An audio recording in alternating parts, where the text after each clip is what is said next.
வணக்கம். பனாமா செய்திகளின் தயாரிப்பிலான பார்வை நிகழ்ச்சியில் உங்களை மீண்டும் சந்திக்கின்றேன். நான் கமலி காளிதாஸ். மனித வாழ்க்கையின் முன்னேற்றத்திற்கு பின்னால் நிற்கும் மறைக்கப்பட்ட வீரர்கள் தான் தொழிலாளர்கள். அவர்களின் அர்ப்பணிப்பு, உழைப்பு, வியர்வை இல்லாமல் நமது தினசரி வாழ்க்கையே சாத்தியமில்லை என்று தான் சொல்ல வேண்டும். இந்நிலையில் தொழிலாளர்களுக்கு வழங்கப்பட்டுள்ள பாதுகாப்பு சட்டங்கள் என்ன, உரிமைகள் உட்பட அவை எவ்வாறு நடைமுறையில் அமல்படுத்தப்படுகின்றன ஆகியவற்றை குறித்து பகிர்ந்து கொள்வதற்காக இன்று நம்மோடு அரங்கில் இணைந்திருக்கின்றார் மனித உரிமை இயக்கம் சுகாராம் ஆலோசகர் சிவன் துரைசாமி. அவரோடு பேசுவோம். வணக்கம் சார். வணக்கம். எப்படி இருக்கீங்க? நல்லா இருக்கேன். நீங்கள் எப்படி இருக்கீங்க? நல்லா இருக்கேன் சார். சார், ஆக்சுவலி மனித உரிமை அப்படின்னு சொன்னாலே மக்கள் மத்தியில் தவறாக புரிஞ்சுக்கிற விஷயம் என்ன சார்? ஒரு நல்ல கேள்வி.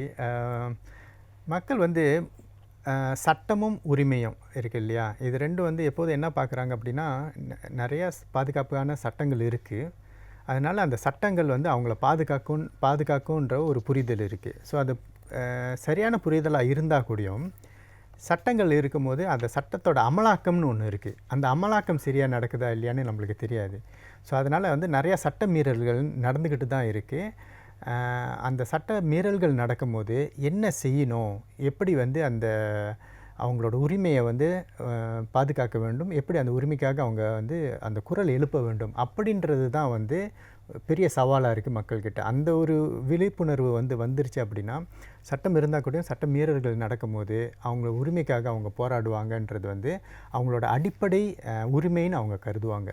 இப்போ உரிமைக்காக போராடுறது வேறத்தவங்களோட வேலை அப்படின்னு நினச்சிட்ருக்காங்க. ஆனால் அது அப்படி கிடையாது. இது அவங்கள பாதிக்குது, அவங்கள சார்ந்து உள்ள மக்களை பாதிக்குது. எப்போ அந்த விழிப்புணர்வு அவங்களுக்கு வருதோ, இல்லை அந்த சட்டத்துக்காக உரிமைக்காக போராடுறது என்னோட கடமை, ஏன்னா அது என்னோட உரிமை பாதிக்குது அப்படின்றத அவங்க உணர்ந்தாங்கன்னா அந்த பார்வை மாறும். இப்போ நீங்கள் சொன்ன மாரி அந்த ஒரு பார்வை இருக்குது. உரிமைக்காக போராடுறது என்னமோ மற்றவங்க செய்யணும், நான் செய்யக்கூடாது அப்படின்றது.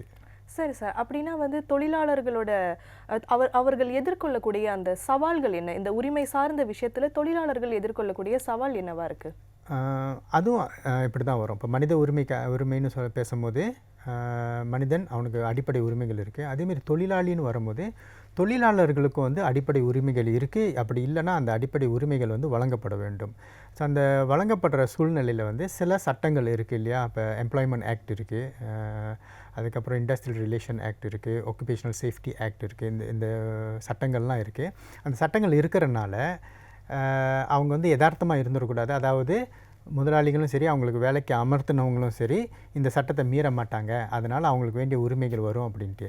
ஸோ இந்த சவாலில் ரொம்ப முக்கியமாக அதற்கான விழிப்புணர்வு அவங்களுக்கு இருக்கா, சட்டத்தில் என்ன இருக்குது, அவங்களுக்கு என்ன கிடைக்குது, இந்த இந்த இந்த விழிப்புணர்வு அவங்களுக்கு இருக்கா, வேலையிடத்தில் அவங்களுக்கு ஏற்ற ஊதியம் கிடைக்குதா, பாதுகாப்பான சூழ்நிலையில் அவங்க வேலை செய்கிறாங்களா, அவங்களோட குரலுக்கு முதலாளிகள் செவி சாய்ப்பாங்களா. ஸோ இந்தமாரி விஷயங்கள் தொடர்ந்து பெரிய சவால்களாக இருந்துகிட்ருக்கு. அடிப்படையில் தொழிலாளரோட பிரச்சனைகளும் தொழிலாளர்கள் உரிமைகளும் மீறப்படும் போது என்ன செய்ய போகிறாங்க அப்படின்றது தான் பெரிய கேள்விக்குறியாக இருக்குது. சரி சார், இப்போது நிறுவனங்களில் வேலை செய்யக்கூடிய பெண் தொழிலாளர்கள் எதிர்கொள்ளக்கூடிய சவால்கள் என்ன? அது மட்டும் இல்லாமல் இப்போ இந்த செக்ஷுவல் ஹராஸ்மெண்ட் இப்படின்ற மாதிரியான விஷயங்கள் எல்லாம் இருக்கு இல்லையா. ஸோ அதற்கான பாதுகாப்பு போதுமானதாக இருக்கா உங்களுடைய பார்வையில்? ஓகே, அது ரொம்ப நாளாகவே ஒரு பெரிய இஷ்யூவாக இருந்துருந்துச்சு. அண்ட் ரெண்டாவது அது ஒரு டேபுவா, அதாவது பெண்களோட ஏதாவது ஒரு பாதிப்பு நடக்கும்போது, ஒரு சக தொழிலாளர்கள் ஆணாக இருந்திருந்தால் அதுவும் ஒரு பாதிப்பு, அதுவே ஒரு பெண்ணாக இருந்தால் அந்த பாதிப்பு இரட்டிப்பாகுது. ஏன்னா அவங்க சமுதாய சூழ்நிலை ஒன்று, இரண்டாவது அதை வெளியே சொல்ல முடியாமல் அவங்களுக்குள்ளே அதை போட்டு வச்சுருக்கிறது இன்னொன்று. ஆனால் இந்த பார்வை கொஞ்சம் கொஞ்சமாக மாறிடுச்சு. இப்போ புதுசாக செக்ஷுவல் ஹராஸ்மெண்ட் லா கூடயும் வந்திருக்கு. அதில் என்ன முக்கியமாக அவங்க தெரிஞ்சுக்கணும் அப்படின்னா, அந்த அவங்களுக்கு நீதி கிடைக்கிற ப்ராசஸ் ரொம்ப ஷார்டன் பண்ணியிருக்காங்க. அவங்களோட புகார் செய்கிற முறைகளை ரொம்ப எளிமையாக்கியிருக்காங்க. முன்னனா எங்கே போய் புகார் பண்ணணும்னு தெரியாது, இப்போ புகார் பண்ணுமா வேலை விட்டு நிப்பாட்டிடுவாங்க, இந்தமாரி இருக்குது. ஸோ இதில் இந்த சட்டத்தில் சில பாதுகாப்பு விஷயங்களை அவங்களுக்கு இருக்குது. ஸோ அதனால் செக்ஷுவல் ஹராஸ்மெண்ட் நிறைய வேலை இடங்களில் நடக்குது. அவங்க வந்து முன் வந்து அந்த புகாரை செய்யணும். அவங்களுக்கான அந்த சட்டம் வந்திருக்கிற சூழ்நிலையில் அந்த சட்டம் மூலிமா வந்து அவங்களுக்கு சில பாதுகாப்புகள் இருக்கணும். ஸோ இது என்ஜிஓ மூலிமாவோ இல்லை சில இயக்கங்கள் மூலிமாவோ இல்லை அவங்களே நேரடியாகவே போய் அந்த புகார்களை வந்து செய்யணும். Okay sir. இப்போது ஒரு தொழிலாளர் அப்படின்னும் போது இதுதான் வந்து என்னுடைய உரிமை அப்படின்னு அந்த தெரிஞ்சுக்கிற அந்த முதல் படி. ஏன்னா இப்போ நானுமே ஒரு தொழிலாளராக இருக்கும்போது இப்போ நமக்குமே அது தெரியாது இல்லையா, இதுதான் என்னோட உரிமை அப்படின்னு தெரிஞ்சுக்கிறதுக்கான அந்த ஒரு முதல் படி என்னவா இருக்கும் அப்படின்னு நினைக்கிறீங்க? ஓகே, இது வந்து ஒரு ஒரு பொதுவாகவே எல்லாமே செய்கிற ஒரு விஷயம் தான். அதாவது ஒரு இடத்துல நம்மளுக்கு வேலை கிடச்சிருச்சுன்னா உடனே நம்ம வந்து அந்த கான்ட்ராக்டில் சைன் வைக்கிறோம் இல்லையா. ஸோ அந்த கான்ட்ராக்ட் வந்து நம்ம படித்து பார்க்க மாட்டோம். எப்படி வந்து ஒரு பொருளை நம்ம வாங்குகிறோம், ஃபோன் வாங்குகிறோம், அப்போ அந்த டெலிகம்யூனிகேஷன் நிறுவனத்துக்கு கூட ஒரு கான்ட்ராக்ட் நம்ம சைன் வைக்கிறோம். ஸோ எல்லாமே நம்ம படிக்க மாட்டோம். அதெல்லாம் சின்னதாக இருக்கும் வேறு. ஸோ கான்ட்ராக்டும் ஏறக்குறைய அப்படி தான். வேலை கிடச்சா போதும்னு சொல்லிட்டு முக்கியமான விஷயங்களை நம்ம பார்ப்போம். இது வந்து நம்ம தவிர்த்துட்டு அந்த கான்ட்ராக்டில் என்ன இருக்குது, ஏன்னா நாளை பின்ன வந்து அந்த கான்ட்ராக்டை மீறப்பட்டுச்சுன்னா இவங்க வந்து புகார் பண்ண போகிறாங்க. அப்போ அவங்க வந்து எம்ப்ளாயர் என்ன சொல்லுவாங்கன்னா, நீங்கள் தான் சைன் வச்சு கொடுத்துட்டீங்களே அப்படின்வாங்க.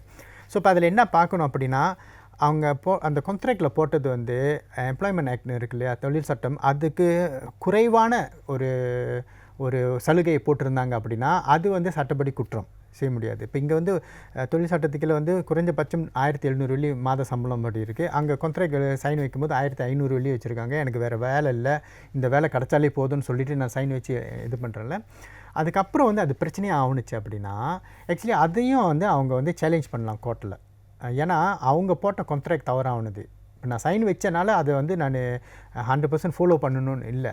ஆனால் என்னென்னா நீங்கள் சொன்ன மாரி அந்த கான்ட்ராக்ட் சைன் வைக்கிறதுக்கு முன்னாடி இதெல்லாம் பார்க்கணும். அப்போ நீங்கள் திரும்ப சொல்லலாம், இது வந்து 1700 வெள்ளி குறைந்தபட்சம், அப்புறம் ஓடி சலுகைகள், வேலை எத்தனை நாள் லீவு இருக்குது, அந்தமாரி விஷயங்கள்லாம் இருக்குது. ஸோ இதெல்லாம் வந்து அவங்க வந்து பார்க்கணும் ஒரு தொழிலாளியாக இருக்கும்போது. இது இன்னொன்று வந்து பொதுவாகவே வந்து இங்கே மலேசியாவில் என்ன ஒரு பிரச்சனை அப்படின்னா, தொழிலாளர் சார்ந்த பிரச்சனைகளை வந்து வெளி கொண்டு வர்றதுக்கு வந்து முறையான சேனல் இருக்கா அப்படின்னு பார்க்கணும். ஸோ ஒரு காலகட்டத்தில் வந்து மலாயாவாக இருக்கும்போது தொழிற்சங்கங்கள் அதிகமாக இருந்துச்சு. ஸோ தொழிற்சங்கங்கள்லாம் வந்து தொழிலாளர்களோட பிரச்சனைகளை வந்து குரல் கொடுக்கறதுக்கு ஒரு சங்கமாக இருந்துருந்துச்சு. நாளடைவில் வந்து பல சட்டங்கள் இயற்றப்பட்டு பாலிசி மாற்றப்பட்டு இதெல்லாம் வந்தனால இப்போ வந்து ஏறக்குறைய ஒரு 6-7% மட்டும்தான் வந்து தொழிலாளர்கள் வந்து சங்கத்தில் இருக்காங்க.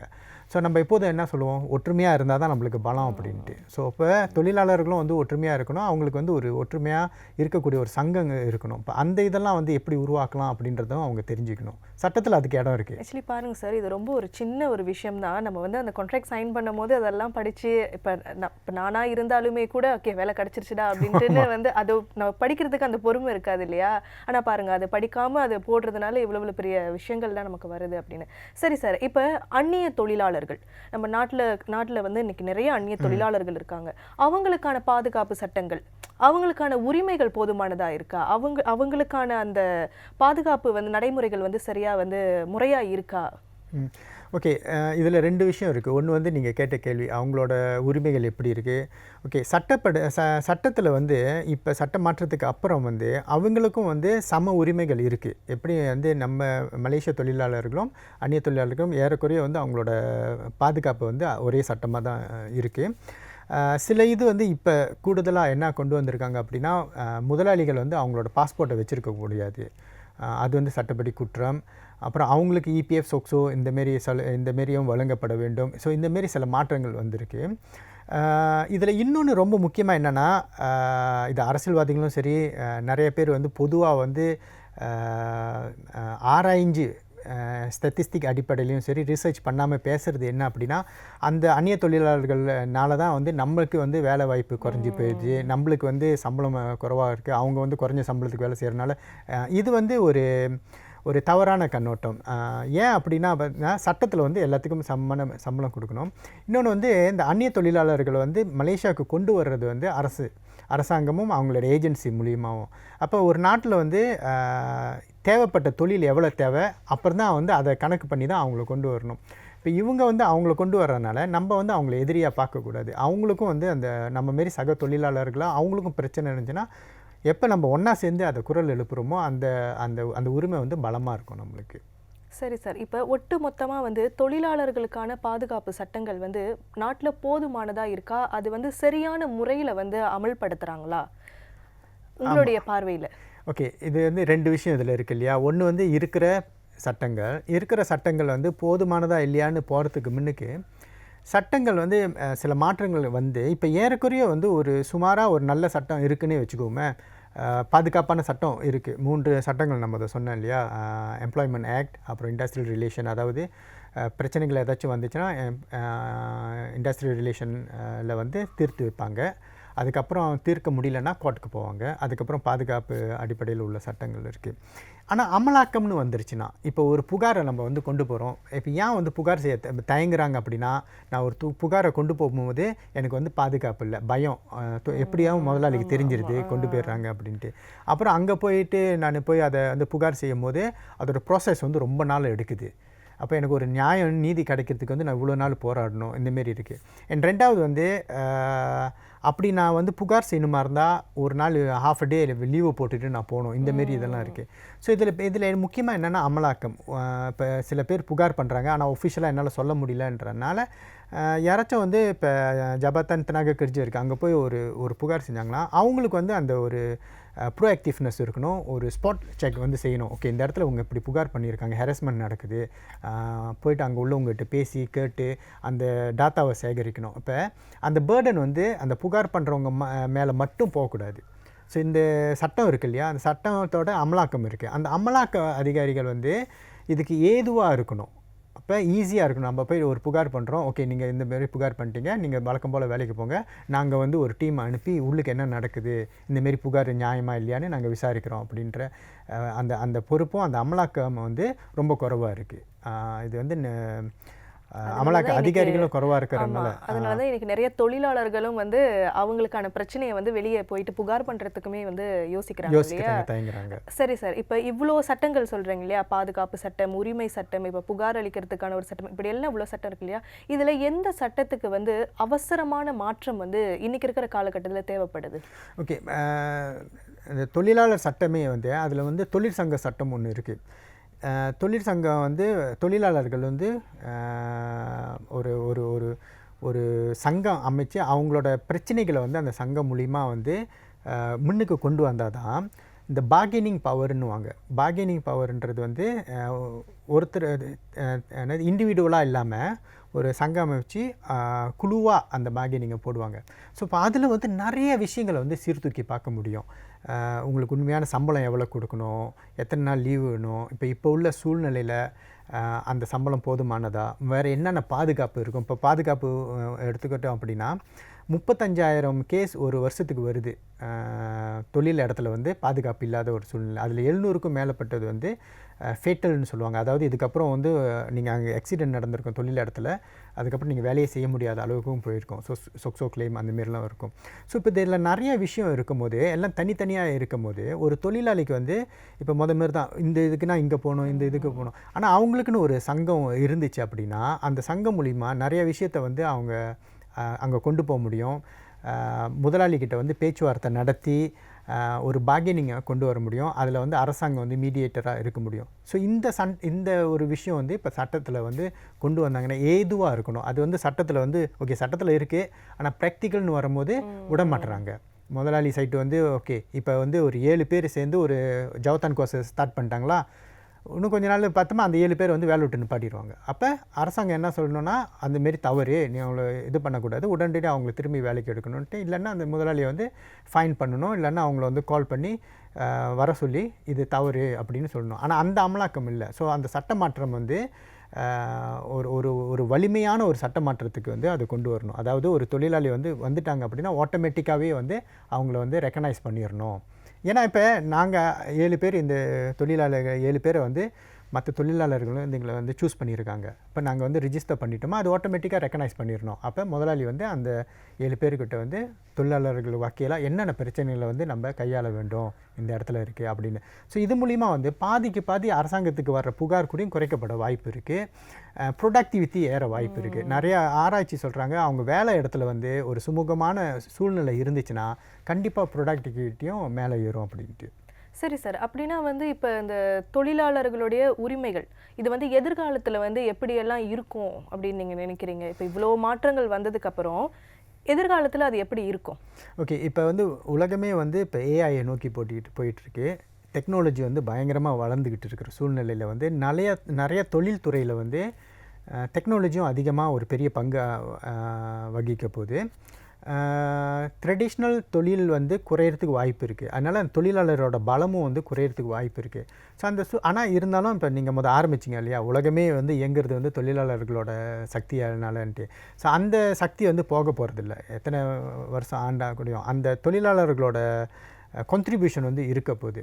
ஸோ அப்போ அப்படி இருக்கிற சூழ்நிலையில் அவங்களோட பாதுகாப்பு இந்த 10 வருஷத்தில் வந்து தர நிர்ணயம்னு சொல்லுவாங்க இல்லையா, அதில் வந்து மலேசியா வந்து அனைத்துலக தரத்துக்கு ஏற்ற மாரி அவங்களோட தொழிலாளர்களோட வாழ்வாதிகார சம்பளம், அடிப்படை சம்பளமோட வாழ்வதற்கான சம்பளம், லிவிங் வேஜ்னு சொல்லுவாங்க, அந்த நோக்கி போகணும். தொழிலாளர் உரிமைகளை வந்து பாதுகாக்கப்படணும். இப்போ சொன்ன புதிய சட்டம், அதோட சட்ட மாற்றங்கள் இது கொண்டு வரணும். தொழிலாளரோட மென்டல் ஹெல்த் அது ஒரு ரொம்ப முக்கியமான ஒரு விஷயமா இருக்குது.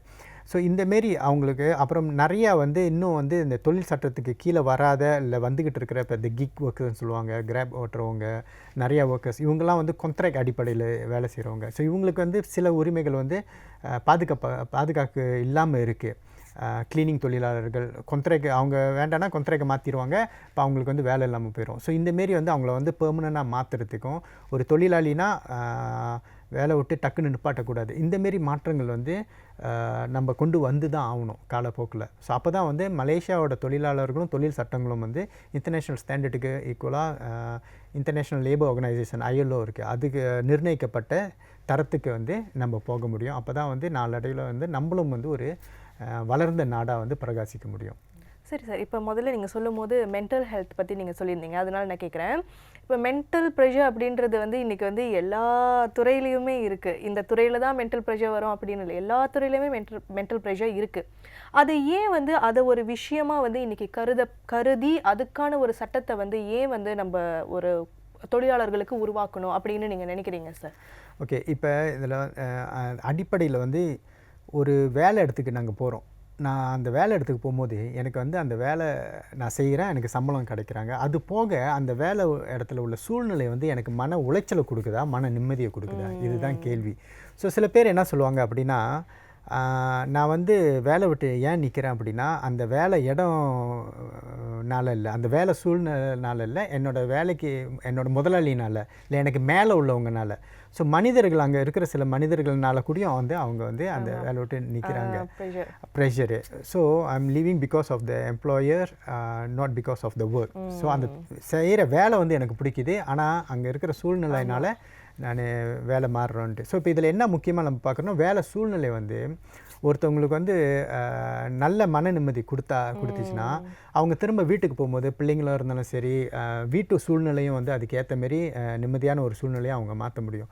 வேலை இடத்துல அவங்களுக்கு ரொம்ப ப்ரெஷரும் மன உளைச்சலும் கொடுத்தாங்க அப்படின்னா அது வந்து வீட்டில் உள்ளவங்களை வந்து பிரதிபலிப்புக்கும் பாதிக்கும், பிள்ளைங்களையும் பாதிக்கும். ஸோ இப்போ இது வந்து ஓவரால் ஒரு நாட்டுக்கும் சரி, ஒரு ப்ரொடக்ஷனுக்கும் சரி ஒரு ஏற்புடையதாக இல்லை. ஸோ அதனால தான் வந்து மென்டல் ஹெல்த்துக்கு வந்து ரொம்ப எம்பசைஸ் கொடுக்குறாங்க. இதுவும் வந்து ஒரு தொலைநோக்கு சிந்தனை தான். போக போக படிப்படியாக வந்து நிறைய எம்ப்ளாயர்ஸ் வந்து இதையும் ஒரு முக்கியமான அங்கமாக வச்சு ஒரு தொழிலாளர் அவங்களோட 8 மணி நேரம், குறைஞ்சது 8 மணி நேரம் வந்து அவங்களோட இடத்துல அவங்க வேலை செய்கிறாங்க.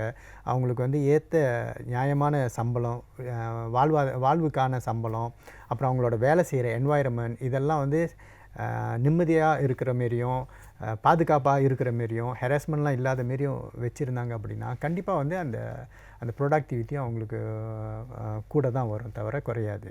சரி சார், இப்போ ஆஃபீஸில் ஒரு சிச்சுவேஷன் நடக்குதுன்னு வச்சுக்கோம்.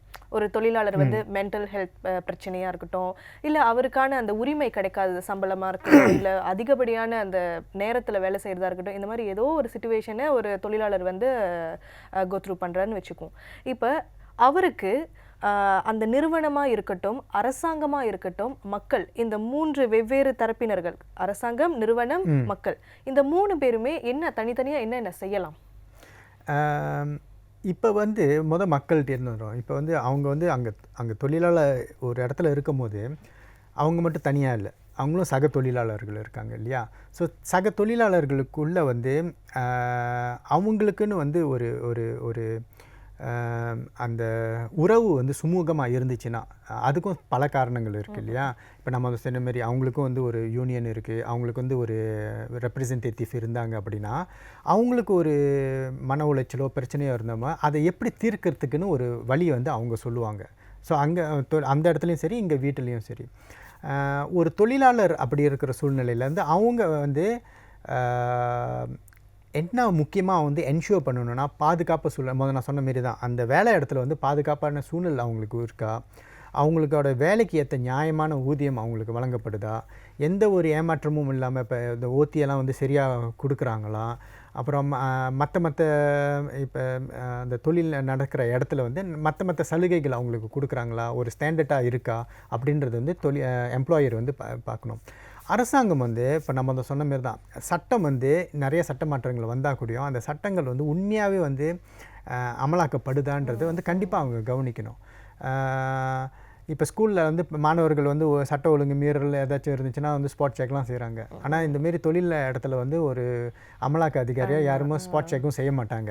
இல்லை கேஷுவலாக வந்து சாப்பாடு டைமில் போய்ட்டு அங்கே உள்ள தொழிலாளர்கிட்ட பேசிட்டு, ஓகே உங்கள் என்னாச்சும் பிரச்சனை இருக்கா இந்த தொழில் இடத்துல, இந்தமாரி ப்ரோ ஆக்டிவாகவும் செய்ய மாட்டுறாங்க. ஸோ இதில் வந்து இதை வந்து கொஞ்சம் கவனம் எடுத்துகிட்டு அந்த அமலாக்க அதிகாரிகள் வந்து எப்படி வந்து அவங்களோட வேலை நிர்ணயம் வந்து அங்கேயே உட்காந்துட்டு இருக்காமல், ஆஃபீஸ்லேயே உட்காந்துட்டு இருக்காமல் ரீச் அவுட்னு சொல்லுவாங்க. ஸோ அந்த தொழிலாளர்கள் எங்கே அதிகமாக இருக்காங்களோ அவங்க இடத்துக்கு போயிட்டு அவங்கக்கிட்ட பேசி அவங்களோட பிரச்சனைகளை எப்படி வந்து கையாளலாம், எப்படி வந்து சட்ட மாற்றம் கொண்டு வரலான்ற ஒரு ப்ராசஸும் நடக்கணும்னு அப்படின்னு நான் பார்க்குறேன். Okay sir. இப்போ சிக்கலை எதிர்நோக்கக்கூடிய தொழிலாளர்கள் இவங்க வந்து இன்னைக்கு இருக்கிற காலகட்டத்தில் வந்து தொழிலாளர்கள் எல்லாமே வந்து லேபர் கோர்ட்டுக்கு தான் நம்ம போகிறாங்க. ஏன்னா அவங்க போய் புகார் பண்ணுறதா இருக்கட்டும், அவங்களுடைய தரப்பை வந்து அங்கே புகார் அளிக்கிறதுக்கு அவங்க அங்கே தான் போகிறாங்க. இப்போ லேபர் கோர்ட்டை தவிர வேறு எந்த தரப்பினர்களை வந்து இவங்க நாடலாம்? ஓகே, முக்கியமாக வந்து மனிதவள அமைச்சுக்கு கீழே வந்து ஜேடிகே இருக்குது, ஜபத்தன் தெனாக கர்ஜ். அங்கே வந்து கம்ப்ளைண்ட் டிபார்ட்மெண்ட் இருக்குது, அங்கே ஒரு கம்ப்ளைண்ட் பண்ணணும். ஸோ ஃபர்ஸ்ட் ப்ராசஸ் வந்து அது எப்படி சுமூகமாக தீர்க்கலான்னு பார்ப்பாங்க. ரெண்டாவது வந்து இண்டஸ்ட்ரியல் கோர்ட்டுக்கு போவாங்க. இண்டஸ்ட்ரியல் கோர்ட்டில் வந்து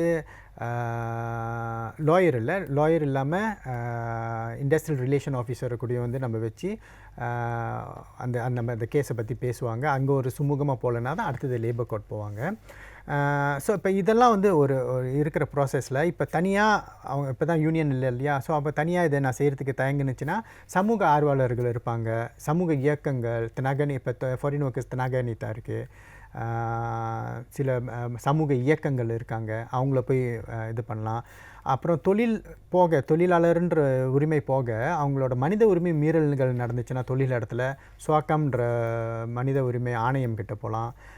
மற்ற என்ஜிஓஸ் இருக்காங்க, ஸ்வாரா மற்ற என்ஜிஓ இருக்காங்க, அவங்ககிட்ட போய்ட்டு கலந்து ஆலோசிக்கலாம் இந்தமாரி விஷயம் என்ன இருக்குது அப்படின்ட்டு. தொழில் பிரச்சனைகள் சம்மந்தமாக வந்து சில என்ஜிஓஸ் இருக்காங்க, அவங்கள போய் சந்திக்கலாம். ஃபாரின் ஒர்க்கர்ஸாக இருந்தாங்கன்னா அவங்க வந்து அவங்களோட எம்பசியில் போய்ட்டு புகார் செய்யலாம். செக்ஷுவல் ஹராஸ்மெண்ட்னா போலீஸ் ரிப்போர்ட் பண்ணலாம். இல்லை ஃபிசிக்கல் அசால்ட் அந்தமாரி ஏதாச்சும் வேலை இடத்துல நடந்துச்சுன்னா கண்டிப்பாக போலீஸ் ரிப்போர்ட் செய்யலாம். இன்னொன்று போக வந்து இப்போ வந்து அவங்களுக்கு வந்து ரொம்ப பயமாக இருந்துச்சுன்னா ஸோ இந்தமாரி என்ஜிஓ மூலிமா வந்து அந்த கேஸை கொண்டு போகலாம் இல்லையா? அதேமாரி வந்து இந்தமாரி கேஸை கம்பைல் பண்ணி சில ஆர்வலர்கள் என்ன செய்யலான்னா டிக்டாக்லேயோ இல்லை இந்தமாரி சோஷியல் மீடியாலேயோ அதை ஹைலைட் பண்ணலாம். ஸோ இந்தமாரி நடந்திருக்கு, இந்தமாரி ஹைலைட் பண்ணாங்கன்னா இப்போ நம்ம அதை சொன்ன மாரி அந்த அமலாக்க அதிகாரிகள் வந்து ப்ரோஆக்டிவாக இருந்து ஓகே இந்தமாரி பிரச்சனை நடக்குது, அப்போ அவங்கள போய் தனிப்பட்ட முறையில் சந்தித்து ஏன் நீங்கள் புகார் பண்ணால் என்னென்ன பாதுகாப்பு உங்களுக்கு வழங்கப்பட முடியும், எப்படி நீங்கள் புகார் பண்ணலாம், அந்தமாரி வந்து ஆலோசனையும் நடத்தலாம். ஸோ நிறைய இப்போ வந்து கூட வழிகள் இருக்குது.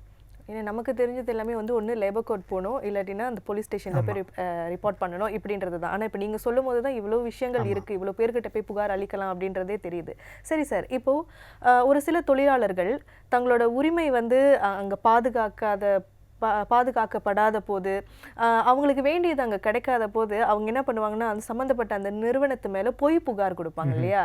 சார் அதனால வந்து உண்டாகக்கூடிய சிக்கல் வந்து என்ன சார் அந்த தொழிலாளர்களுக்கு? ஓகே, பொய் புகார் வந்து தவறு. அப்படி பொய் புகார் கொடுத்து அதுக்கப்புறம் கண்டுபிடிக்கப்பட்ட அவங்களுக்கு வந்து அபராதம் இருக்குது.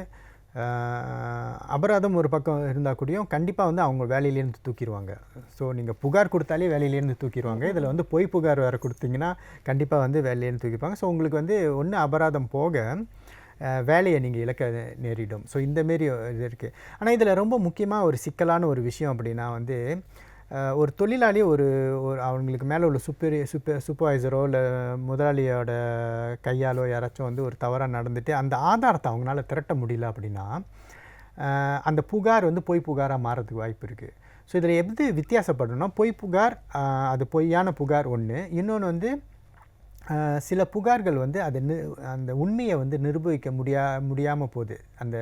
அதற்கான சான்றுகளை வந்து அவங்களால கொலெக்ட் பண்ண முடியல அப்படின்றதும் வந்து சில சமயம் வந்து முதலாளி என்ன செய்வாங்கன்னா அதுவும் பொய் புகார் அப்படின்னு தள்ளிடுவாங்க. ஸோ இதுக்கு 2 வித்தியாசம் இருக்குது. பொய் புகார்னால் அது தவறு, அதுக்கு அபராதம் தண்டனைலாம் இருக்குது.